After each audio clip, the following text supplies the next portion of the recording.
जो चाहते हैं कि हमारे घर में कभी भी गरीबी न रहे, अन्न की कमी न रहे, हमारे घर कभी भी कोई आने वाला भूखा न लौटे, ऐसे लोगों को कुछ उपाय अपने घर के लिए अवश्य करने चाहिए। क्या आपको अपनी गरीबी दूर करनी है? बिल्कुल करनी होगी, हमें भी करनी है। और हमें तो अपनी नहीं, हम तो ये चाहते हैं कि इस देश की गरीबी दूर हो। आज के जो हालात है वो बहुत ज्यादा बदतर है। आज के दिन भी हमारे देश में बहुत ज्यादा गरीबी है, लेकिन इस गरीबी को कैसे दूर किया जाए, इसका जो आउट ऑफ द ब्रह्मांड वाला ज्ञान है वो हम आम लोगों के पास नहीं है। इसका उपाय हमारे एक बाबा जी हैं, जिनको हम अक्सर देखते हैं, जिनका हम अक्सर ज्ञान जो है वो पथ प्रदर्शन करते रहते हैं।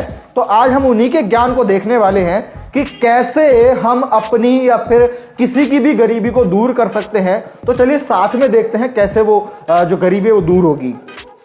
सबसे जो चाहते हैं कि हमारे घर में कभी भी गरीबी न रहे, अन्न की कमी न रहे, हमारे घर कभी भी कोई आने वाला भूखा न लौटे, ऐसे लोगों को कुछ उपाय अपने घर के लिए अवश्य करने चाहिए। उपाय ओके। और ये सारी व्यवस्था रसोई की है, तो इसलिए माताओं की अहम भूमिका इसमें हो जाती है।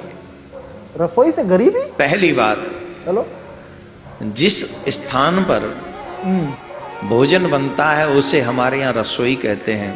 आजकल नाम बदल गया है, वो रसोई भी समाज के साथ, युग के साथ परिवर्तित हुई, उसका नाम किचन हो गया है। अब वो किचन बन के हमारे घरों में नाम परिवर्तन नहीं हुआ गुरुजी, रसोई को इंग्लिश में किचन कहते हैं, ये पहले भी कहते थे। किचन हो या रसोई, विशेष इस बात का ध्यान देना है कि आपकी रसोई गंदी नहीं होनी चाहिए। ये तो प्राइमरी बात है। जो रसोई जो किचन गंदी होती है, वहां मां अन्नपूर्णा वास नहीं करती हैं। कि आपकी रसोई में जब आप प्रवेश करें तो ये चाकू इत्यादि होते हैं, उसका दर्शन आपको प्रवेश करते ही नहीं होना चाहिए है? ये जो काटने वाली वस्तुएं होती हैं जिनसे आप सब्जी वगैरह महाराज गरीबी दूर करने के उपाय बता रहे हो? दरात से काटते थे, क्या बता रहे हो भाई? चाकू नहीं देखना चाहिए रसोइयों में, है ना। पहले दरात वो होती थी, दरात जानते हो? गजब अखंड आदमी है भाई, बातों को कितना लंबा, उसी से सब्जियां काट लेते थे। सुनते हैं। अब थोड़ा सिस्टम चेंज हुआ, दरात बड़ा होता है, थोड़ा चाकू से काम चल गया है। और भी एक दो चीजें होती हैं जिनसे माताएं बहन सब्जी इत्यादि काटती हैं। कहने का अभिप्राय है, जो सब्जियां काटने के काम आते हैं, ऐसे वस्तुएं आपके रसोई में प्रवेश करते ही आपको उनका दर्शन नहीं होना चाहिए। इसका मतलब है उन्हें छुपा के रखो कहीं, जब आवश्यकता हो तब तो निकालो और फिर वहीं रख दो। अब इनका दर्शन करने से क्या होता है, लोग रखते थे ताकि हम गरीब ना हो जाए। अब चाकू भी छिपाना पड़ेगा। काटने वाले संसाधन हैं, ये नेगेटिव एनर्जी एकत्रित करते हैं। ओहो, अगर आप प्रवेश करते ही इनका दर्शन करेंगे तो आपके हृदय में नेगेटिव एनर्जी, और रसोई में भी नेगेटिव एनर्जी आपके हृदय के माध्यम से, भोजन के माध्यम से, वो जो भोजन करेगा उन तक वो नेगेटिव एनर्जी प्रविष्टित हो जाएगी। इसलिए चाकू इत्यादि से ज्यादा हित नहीं रखना चाहिए, जितना हो सके छुपा के रखे, काम करे और छुपा के रख दे, दर्शन बार बार उसका ना हो आपको। कई लोग तो मैं देखा है कमरे में भी, कहीं रसोई में जाना न पड़े इसलिए कमरे में चाकू रखते हैं। वो तो होता ही है, तो नेगेटिव एनर्जी आएगी ही आएगी। अच्छा। तो प्रवेश करते ही आपको इनका दर्शन न हो, ऐसी व्यवस्था आपको करनी चाहिए। दूसरा, अपने घर का भोजन आपको कभी भी उघाड़ा नहीं रखना चाहिए, ढक के रखना चाहिए। चाहे वो सब्जी हो, दाल हो, खीर हो, इवन रोटियां भी हो, सलाद भी हो, जो भी वस्तु है उसे आप उघाड़ के नहीं रखें रसोई में। क्योंकि तमाम ऐसी शक्तियां होती हैं जो घरों के आसपास या घर में मंडराती रहती हैं।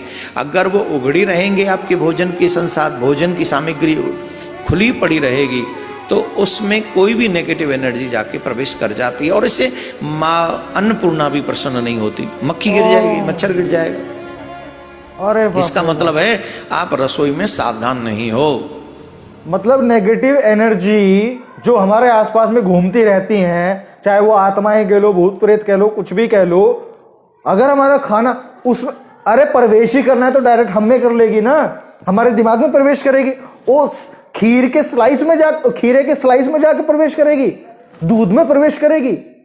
चलो स्वास्थ्य तक अगर ये बंदा बोलता कि भाई इससे स्वास्थ्य खराब होगा, बैक्टीरिया लगेंगे, वायरसेस, फंगस लग जाएगा, तो समझ में आता था। अगला आदमी, और ये मुझे आप बताओ, ये आदमी गरीबी दूर करने के उपाय बता रहा है कि स्वास्थ्य चिकित्सा का प्रचार कर रहा है? गजब है भाई।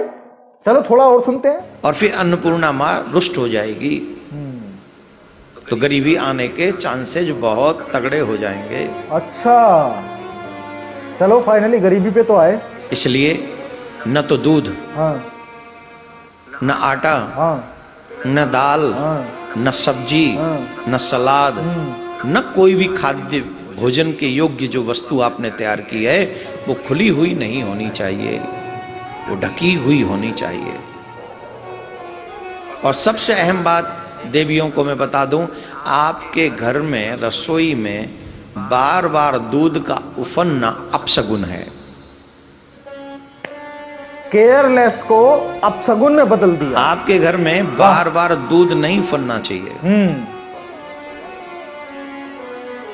वाह वाह वाह, कितने।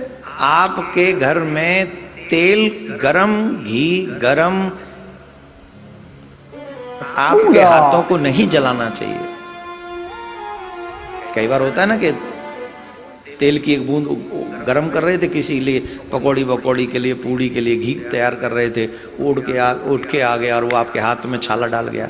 ऐसे बार बार नहीं होना चाहिए। अगर ऐसा है, बार बार आपके हाथ जलते हैं, भोजन बनाते समय हाथ जलते हैं, अथवा बार बार दूध उफनता है, तो इस बात से एक चीज समझ लेनी चाहिए कि राहु, केतु और शनि ये तीनों ही रुष्ट हैं।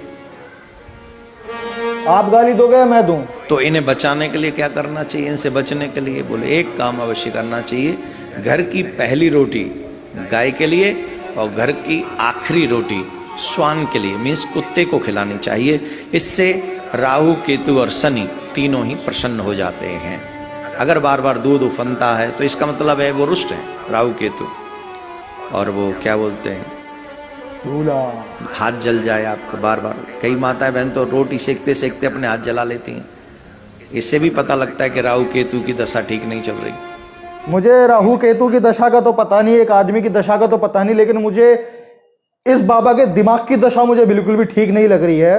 केयरलेस को ये बंदा बोल रहा है कि राहु केतु की ग्रह दशा खराब है। अरे चाचा, राहु केतु की दशा खराब नहीं है, उसका ध्यान वहां पे नहीं है, या फिर कुछ गलतियां हो रही हैं, मिस्टेक्स हो रही हैं, वो केयरलेसली काम करें इसलिए वो चीजें होती हैं। राहु केतु को तुम कहां घुसेड़ दिया तुमने रसोई में, हैं?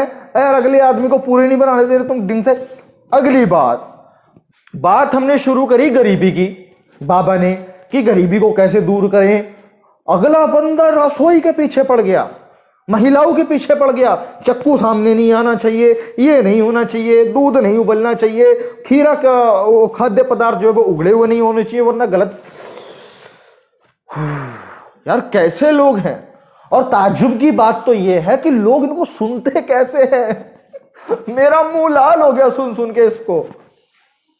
तो यार इनको सुनना बंद करो, बंद करो, बंद करो, बंद करो। हाथ जोड़ के मैं मोदी साहब से गुजारिश करता हूँ, वरना इस देश के पढ़े लिखे लोगों को भी कैसे जाहिल बनाना है, कैसे अनपढ़ बनाना है, कैसे मूर्ख बनाना है, कैसे इलॉजिकल बनाना है, कैसे उनके दिमाग को संकुचित बनाना है, कैसे उनको पाखंड अंधविश्वास में घुसेड़ के रखना है, और उन लोगों का पैसा जो मेहनत से कमाया हुआ होता है वो अपनी जेब में ला करके डालना है, अपने स्विस बैंक के खातों में डलवाना है। ये इनको बहुत अच्छे तरीके से आता है और ये लोग इस काम को लगातार कर रहे हैं। और हमारा यह प्रयास है कि हम इनके इस इतने गंदे प्रयास को खत्म करके रहेंगे। और इसीलिए अगर आप चाहते हैं हमारे प्रयास में अपना समर्थन करना तो वीडियो को शेयर कीजिए, लोगों को दिखाइए, समझाने का प्रयास कीजिए। मैं प्रशांत बहुत मिलता हूं आपसे अगली वीडियो में, तब तक के लिए बहुत बहुत शुक्रिया। Thank you so much.